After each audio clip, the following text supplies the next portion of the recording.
전에 고통받던 자들에게는 흑암이 없으리로다.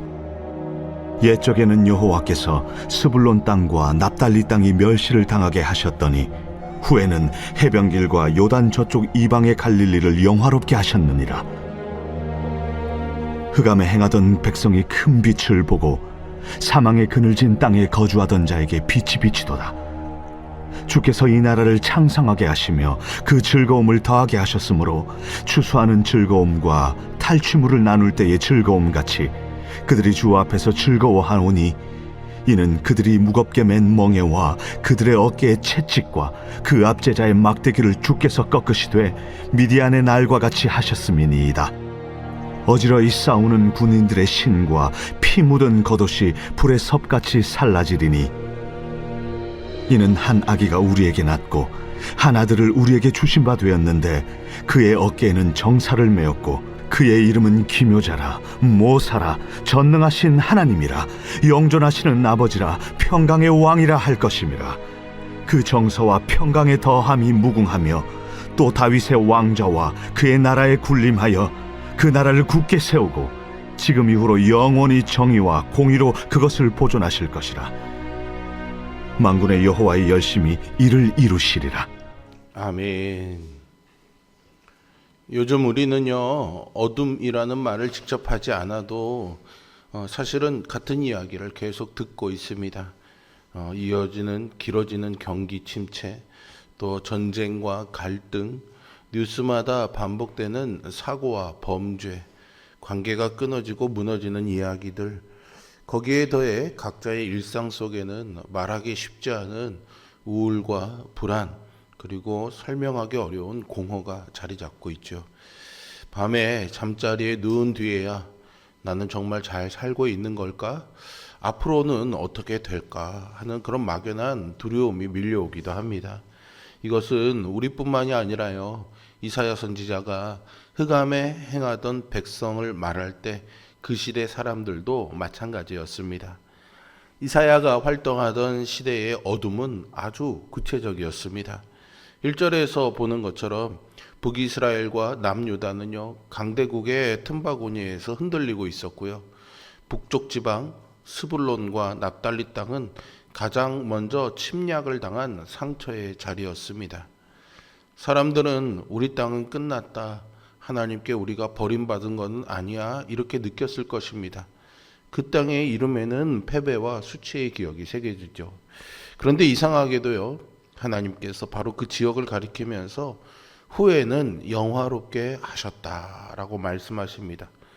사람들의 눈에는 철저한 실패의 자리인데 하나님은 그 자리에서 새 시작의 무대를 삼으시죠. 어둠이 깊다고 느껴지는 바로 그곳에서 하나님은 다른 이야기를 준비하고 계십니다. 본문은 깊은 어둠 가운데 빛을 약속하신 하나님의 위대한 선포이기도 합니다. 전쟁과 불신앙, 아하스 왕의 실패 속에서 절망하던 때 하나님은 다윗의 자손으로 오실 메시아를 약속하셨습니다.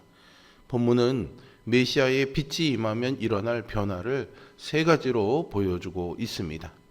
먼저는 메시아는 어둠 가운데 빛을 비춰주신다라는 거죠. 본문은 어둠과 절망에 빠진 이스라엘의 상황을 묘사했습니다. 이사야는 2절에서 흑암에 행하던 백성이 큰 빛을 보고 사망의 그늘진 땅에 거주하던 자에게 빛이 비쳤다라고 선포하죠. 바로 그 땅에, 절망이 드리워진 땅에 하나님이 빛을 비추겠다고 말씀하십니다. 어둠이 드리워진 땅에 빛을 주시겠다고 하시는 거죠. 이 빛은 소망을 회복시키는 빛입니다. 이것은 곧 구원의 선포이죠. 여기서 빛을 본다라는 것은 단지 기분이 좀 좋아지고 상황이 나아지는 정도가 아닙니다. 앞이 보이지 않던 사람이 방향을 보게 되는 것, 희망이 끊어진 사람이 다시 걸어갈 수 있는 길을 발견하는 것이죠. 우리 삶에도요, 어둠이 드리워질 때가 있죠. 경제적으로 어렵거나 관계들이 깨어지거나 영적인 침체 가운데 속에서 우리는 종종 빛을 잃어버린 듯합니다. 그러나 하나님은 가장 어두운 순간에 빛을 비춰주십니다. 예수 그리스도께서 바로 그 빛이시라고 말씀하시죠. 빛이신 주님을 바라볼 때 절망은 사라지고 새로운 소망이 자리 잡습니다. 성도의 삶은 이렇게 빛을 바라보는 삶이고요. 교회의 사명은 이 빛을 세상에 비추는 것입니다. 주님이 빛으로 세상에 오셨듯 우리도 그 빛을 품고 살아가야 합니다. 우리 모두 그 빛을 비추어 어둠을 밝히며 살아가는 그런 삶이 되고 또 그 빛이 비춰지는 기쁨의 성탄 맞이하기를 바랍니다. 두 번째로 메시아는요, 억압을 깨뜨리고 자유를 주십니다. 3절에서 이사야는 빛이 임할 때 백성에게 큰 기쁨이 임한다고 말하지요. 하나님은 백성의 기쁨을 추수한 사람이 곡식을 거두고 나누는 기쁨, 전쟁에서 승리한 뒤 전리품을 나누는 기쁨에 비유하고 있습니다. 전리품을 나누는 환희처럼 사람들이 기뻐할 것이다 라는 예언이죠. 하나님이 그들을 억누르던 멍에와 압제를 깨뜨리실 것이기 때문이죠. 그 순간 백성은 진정한 자유를 누리게 됩니다. 이것은 단순한 위로가 아니라 실제 삶의 무게가 바뀌는 기쁨입니다. 무겁게 짓누르던 멍에와 어깨의 짐과 압제자의 막대기가 꺾이는 사건이지요. 이 장면은 단순히 정치적인 해방을 넘어 영적 자유를 가리키고 있습니다. 죄와 사망의 권세에 눌린 인생을 하나님이 해방시켜 주신다라는 약속이죠.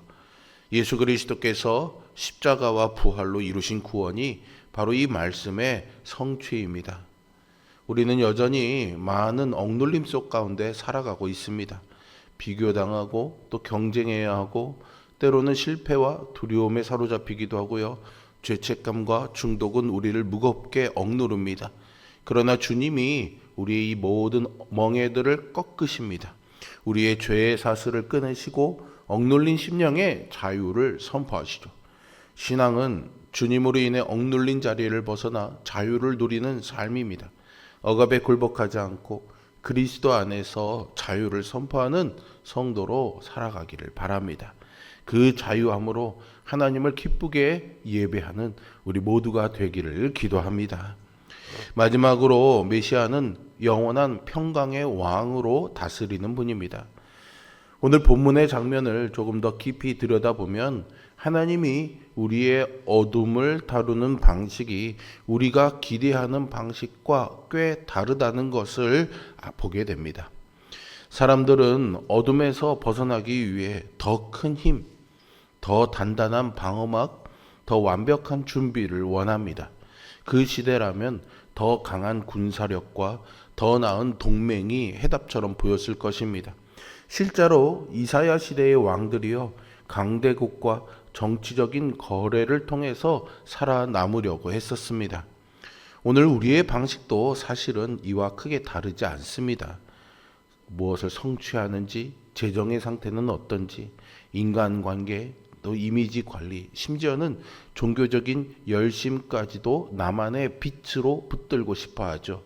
이 정도면 버틸 수 있다라고 말해줄 무언가를 찾아 계속해서 헤매고 있습니다. 하지만 이사야가 그리는 하나님의 구원은요, 그런 식으로 오지 않습니다. 하나님은 전쟁의 무기를 더해주지 않습니다. 오히려 5절에서 싸우는 군인의 신과 피 묻은 옷이 불살라질 것이다 라고 말씀하시죠. 힘의 논리 자체가 종말을 맞이한다는 것입니다. 그 대신에 하나님이 주시는 것이 있는데요, 그것은 바로 한 아기입니다. 6절에서 한 아기의 탄생을 선포하며 한 아기가 우리에게 낳고 한 아들을 우리에게 주셨다. 그 어깨에는 정사를 메었고 라고 고백하고 있죠. 강한 장수가 아니라요, 연약한 아기였습니다. 그러나 그 어깨에는 나라의 운명이, 하나님의 통치가 올려집니다. 6절은 이 아기가 다윗 왕조의 약속을 이어받을 메시아임을 가르쳐 줍니다. 그의 이름이 기묘자, 모사, 전능자, 또 영존하시는 아버지, 평강의 왕으로 묘사되는 것은 메시아의 성품과 사역을 드러낸다고 할 수 있는데요. 먼저 기묘자, 모사라는 이름은 놀라운 지혜자, 이런 식으로 해석을 할 수 있는데요. 우리의 상황을 누구보다도 깊이 아시고 동시에 우리가 예상하지 못한 길을 여실 수 있는 분이라는 뜻이죠. 우리의 삶을 분석하려는 데서 멈추지 않고 실제로 길을 만들어 주시는 지혜라고 할 수 있습니다. 전능하신 하나님이라는 이름은 이 아기가 단지 도덕적인 모범이나 훌륭한 스승이 아니라 현실을 바꿔줄 수 있는 주권자요 능력자임을 말해주고 있습니다. 영존하시는 아버지라는 이름에는 시간 전체를 품고 책임지시는 부드러운 능력이 담겨 있습니다.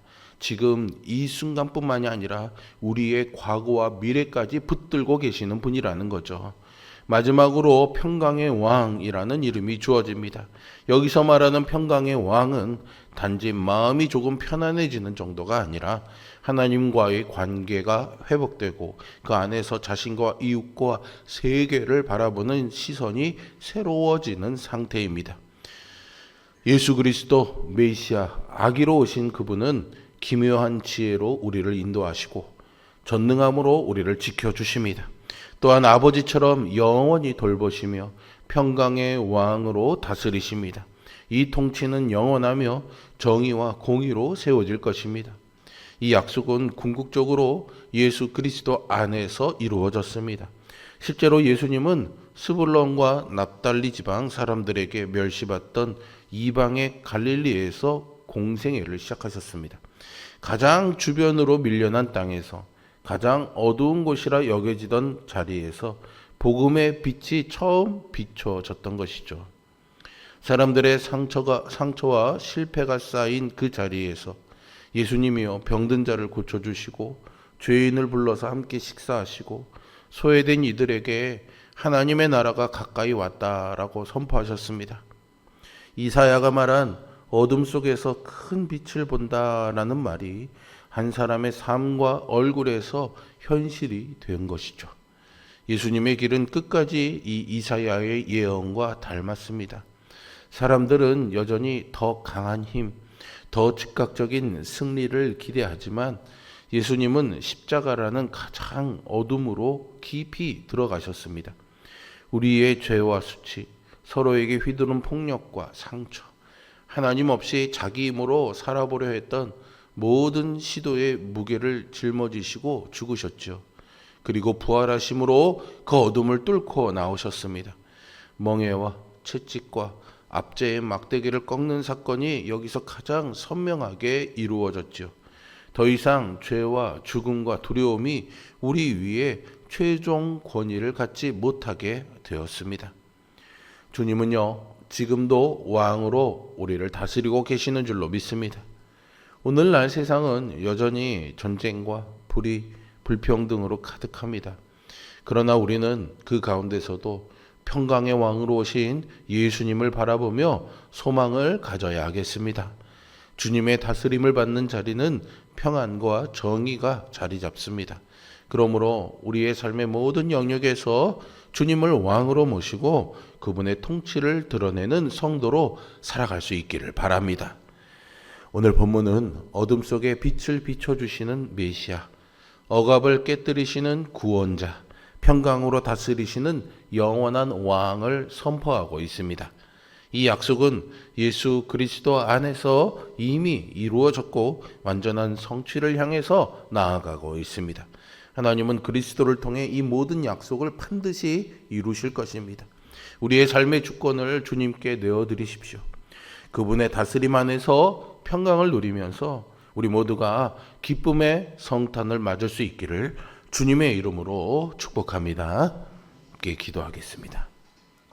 전능하시고 살아계신 아버지 하나님, 우리에게 어둠 속에 머물지 아니하고 한 아기로 오신 왕의 약속을 주셔서 어둠 가운데서도 빛을 바라보며 소망하며 살아갈 수 있는 은혜를 주시니 감사합니다. 믿음을 가지고 살아가지만 여전히 어둡고 힘든 우리의 삶의 현실 가운데서 오늘 주신 말씀을 기억하며 기쁨의 성탄을 기다리는 그 소망을 가지며 주님이 오실 그날을 바라보며 믿음으로 살아갈 수 있도록 우리와 동행하시고 함께하여 주시옵소서. 강추위가 찾아옵니다. 하나님, 추위 속에서도 우리 성도들의 건강과 안위를 붙잡아 주시고 평강으로 인도하여 주시옵소서. 오늘도 하나님의 능하신 손 안에서 붙잡혀 사는 복된 삶을 살기를 소망하며 예수 그리스도의 이름으로 기도합니다. 아멘.